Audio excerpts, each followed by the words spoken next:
Hello అందరికీ welcome back to my channel. ఈరోజు ఈ వీడియోలో ఒక స్వీట్ రెసిపీని అయితే మీకు చేసి చూపించబోతున్నాను. అదేంటి అంటే కొబ్బరి లడ్డు అండి. చాలా బాగుంటుంది. రొటీన్గా తినే స్వీట్స్ బోర్ కొట్టినప్పుడు ఇలా వెరైటీగా చేసుకుంటే చాలా బాగుంటుంది.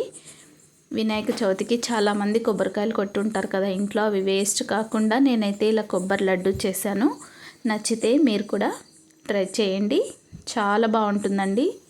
హెల్త్ కూడా పచ్చి కొబ్బరి చాలా మంచిది. దీనికి కావాల్సిన పదార్థాలు అయితే తురిమిన కొబ్బరి, అలాగే కాజు ముక్కలు, బెల్లం తురుము, నెయ్యి అండి. చాలా తక్కువ ఇంగ్రీడియంట్స్తో చాలా హైజీనిక్గా చేసుకోవచ్చు. ఇప్పుడు స్టవ్ వెలిగించి కడాయి పెట్టుకొని నెయ్యి వేసుకోవాలి.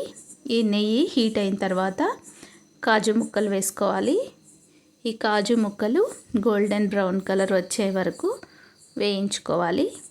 ఇవి ఇలా వేగిన తర్వాత ఇందులోకే మనం ముందుగా తురిమి పెట్టుకున్న కొబ్బరిని వేసుకోవాలి. మీ దగ్గర కాజు ముక్కలు లేకపోతే స్కిప్ చేసేయచ్చండి. ఒట్టి కొబ్బరి లడ్డు కూడా చాలా బాగుంటుంది. దీన్ని మీడియం ఫ్లేమ్లోనే కలర్ మారే వరకు వేయించుకోవాలి. చూడండి, ఇలా కలర్ మారిన తర్వాత ఇప్పుడైతే బెల్లం తురుము వేసుకోవాలి. ఈ బెల్లం అంతా కరిగి ఈ కొబ్బరి తురుములోకి కలిసిపోవాలి. అందుకోసం మనం కొద్దిగా పాలు యాడ్ చేస్తున్నాం అన్నమాట. కొద్దిగా పాలు యాడ్ చేస్తే ఇవంతా కూడా బాగా మిక్స్ అయ్యి బెల్లం తురుమంతా కరుగుతుంది.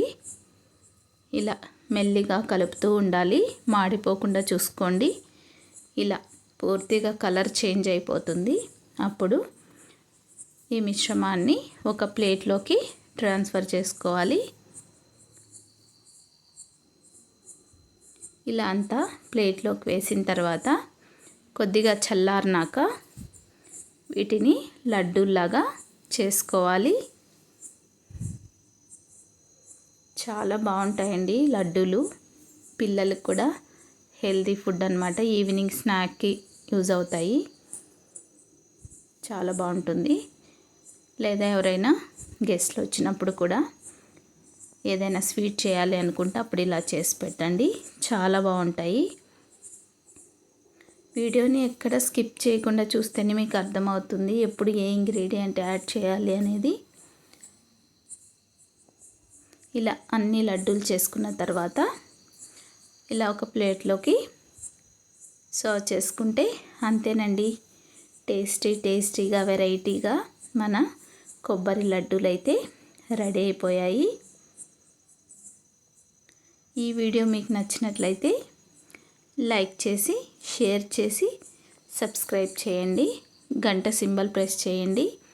నా వీడియోస్ ఇంకొంతమందికి రీచ్ అవుతాయి. Thank you.